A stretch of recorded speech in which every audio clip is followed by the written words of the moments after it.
যেহেতু আমি বাড়ি অঞ্চলে আয়া গেছি গিয়ে, আর বাড়ি অঞ্চলের দৃশ্যগুলো তো সবাই জানেন, মনোরম সুন্দর দৃশ্য। দেন একটা ফেরি এই জায়গায় বাইন্ধে থইছে, মানে এটা নাও, এটাতে কিন্তু গাছ টাছ কাটে, এরপরে আপনার এটা তালা টালা মাইরে থুয়ে দিছে, আর এনে নৌকা যাইতেছে আপনার গোদারা। আর এনে আমার এক চাচা, ঠিক আছে, মোর সম্ভবত চাচাই হইব। তো সেই লোকও কিন্তু আপনার এই যে কুদাল লইয়া যাইতেছে ক্ষেতের কানি কোবানি লেগে, যেহেতু ভাদর মাস, মানে ল লাগানির সময়। তো এই যে সুন্দর যে গ্রামীণ যে মনোরম দৃশ্যগুলা, এটি আমি সবসময় আপনারা সবার সাথে শেয়ার করি, কারণ আমি গ্রামের মানুষ, গ্রামকে ভালোবাসি।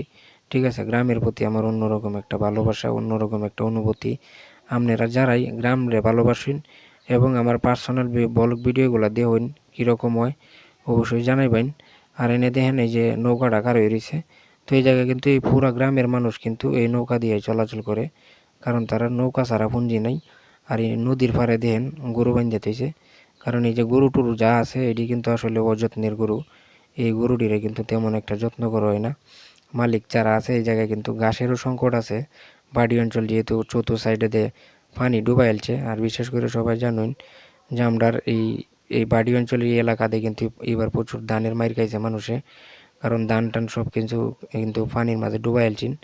যে কারণে বন যেটি আছেন, মানে সারা বছর যে গরুরে বন খাওয়াইয়া ফেলে, বনেরও কিন্তু একটা সংকট দিছে, যেটা মানে বলা বাহুল্য। আর এই মুহূর্তে গরু পালাটাও কিন্তু খুব কষ্টের।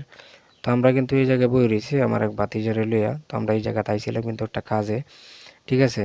তো আমরা গোদারার লেগে বই রয়েছি, তো গোদারার লেগে বইয়ে থাকতে থাকতে কিন্তু গোদারার যে মাঝি, যে আসলে নৌকা চালায়, হ্যাঁ কিন্তু গেছিন গে চা খাওয়াত। তো এই বেটা চা টাকাই আইছে, আয়া কইতাছে নৌকা সারাম, তবে এখন যে পরিমাণে বাতাস, নৌকা লইয়া তো আগুনি যাইতো না, পানির ঢেউ যেমনি। তো এই নৌকাটা তো এমনিতে ওজন হয়ে গেছে, সবাই জানেন যে নৌকার মাঝে নিচে দিয়ে পানি উঠে। তো নিচে দিয়ে পানি উঠতে কিন্তু নৌকা একবারে ভরে গেছে গা। তো এই মাঝি বেটা কইতাছে তোমরা একটু বউ, আমি নৌকার পানিটা একটু পিচ্ছে লই। তা আমি আসছিলাম, তো আমার সাথে আরো দুইজন আছেন। এনে আছে মনে করেন যে নৌকার মাঝি আরো দুইজন। তো এরা যে দুইজন মাঝি আছে এরা কিন্তু অনেক পুরানা মাঝি, ঠিক আছে, অনেক আগের লোক, অনেক পুরানা মানুষ। কারণ হঠাৎ করে একটা মানুষ যাইলে কিন্তু নৌকা চালাই থাকতো না। তো এরা অনেক অভিজ্ঞ লোক, আর এরারে কিন্তু প্রতিদিন কিন্তু টেহা দেওয়া হয় না। এই গ্রামের যত মানুষ সবাই যেহেতু এই নৌকা দিয়ে বাজার ঘাট করে, এই নৌকা দিয়ে যায়, নৌকা দিয়ে চলাচল করে, তো এরা কিন্তু মাস শেষে এরার একটা বেতন দেয়, ঠিক আছে। এই বেতনে কিন্তু আসলে তারা সংসার চলে। আর দেখেন এই যে বইটা বাইতেছে, কত সুন্দর একটা মনোরম দৃশ্য, মানে আমার কাছে খুবই ভালো লাগতেছে। আর আমি অরিজিনাল বয়সটা যদি দিতাম, আসলে অরিজিনাল বয়সটা দেওয়ার মতো আসলে কোনো সিস্টেম আমার আসিল না, যেই পরিমাণে বাতাস। তো আমি আলাদাভাবে বয়সটা দিছি, অবশ্যই কীরকম হয়েছে সবাই জানাইবেন। আর এনে যে পরিমাণে বাতাস, যদি আমি মাইক্রোফোন দিয়ে বয়স দিতাম, তা আমার কাছে দামি কোনো ডিভাইস নাই, দামি কোনো মাইক্রোফোন নাই, যেই কারণে আমি অরিজিনালভাবে বয়সটা দিতে আসি না। আর সবাই জানেন যে আমি ক্যামেরাম্যানের সংকটে তাই, তারপরেও তো আমি নিজে নিজে কিন্তু চেষ্টা করি। কারণ একটা কথা আছে কিন্তু, যে যদি তোর সঙ্গে কেউ না চলে তবে মন একলা চলো রে, কবি রবীন্দ্রনাথের একটা কথা। তবে আমি সবসময় এই কথাটাই বিশ্বাস করি, যদি আমার সাথে কেউ না হতায় সবসময় আমি একলা চলারই চেষ্টা করি। আর আমার কাছে যদি সবসময় 5 টাকা দেয়, আমি 5 টাকারই আশা করি, অন্যজনের কোনো টাকা পয়সার আশা করি না। আর এনে বিশেষ করে কত হলো যে দেখেন এই যে বালুর টাল দেখতেছেন, এই জায়গায় কিন্তু একটা ব্রিজ হয়ে যাবো গা। তো ব্রিজ হইতেই তো প্রায় 2-3 বছর সময় লেগে যাবো গা, যে কারণে 22 মাস চতুর সাইডে পানি। ব্রিজের কাম মোটামুটিভাবে ফাইলিং ডি করে রাখিয়ে দিছে, তো ব্রিজ হইতে অনেক সময় লাগবো। তো এই 2-3 বছর কিন্তু আরও এই জায়গার মানুষের কিন্তু এমনি কষ্ট করে চলা লাগবো, ঠিক আছে।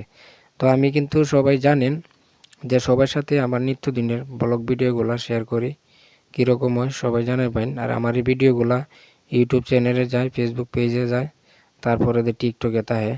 তবে আমার কাছে যেহেতু দামি কোনো ডিভাইস নেই, আমার একটা নর্মাল মোবাইল অ্যান্ড্রয়েড, তো অ্যান্ড্রয়েডটা দিয়েই কিন্তু আমার সর্বোচ্চটা দেওয়ার চেষ্টা করি, যাতে ভিডিওটা একটু সুন্দর হয়, ভিডিওটা একটু ভালো হয়, আপনারাও যাতে দেখি একটু ভালো লাগে, মজা পাইন, ঠিক আছে। আর একলা একলা ভিডিও করলে কিন্তু এই যে মোবাইল দিয়ে উল্টায় ধরলে এরপরে দিয়ে কিন্তু মানে ভিডিওর রেজুলেশন, ভিডিওর ক্যামেরা কীরকম হইতাছে এটি কিন্তু দেখা যায় না, মানে অনুমানের উপরে কিন্তু করা হয়।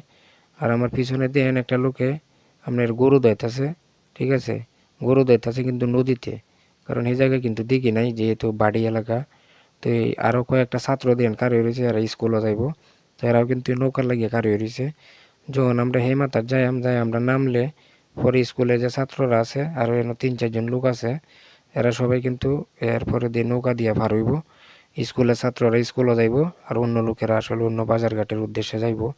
তো আমরা নৌকাও কিন্তু তেমন একটা চলতেছে না, যেহেতু প্রচুর বাতাস। আর এনে আমি জুম করে দেখাইতাছি, দেখেন অনেক মানুষ কার হইছে অপেক্ষা করে। আজকে যদি এই জায়গাতে একটা ব্রিজ থাকতো তাইলে কিন্তু এলাকার মানুষের অনেক সুবিধা হইতো, ঠিক আছে। আর এই এলাকাটা বিশেষ করে কাউরাট, এই যে কোনাপাড়া যে এলাকাটা, এটা আসলে সুবিধা বঞ্চিত একটা এলাকা, মানে তেমন একটা সুবিধা এই এলাকার মানুষে পায় না। তবে আচ্ছা, যাই হোক, আজকের মতো আমার ভিডিও এই পর্যন্তই। আবার নতুন কোনো ভিডিও লই আপনারা সবার সাথে দেখা হইব। সবাই ভালো থাকবেন, সুস্থ থাকবেন।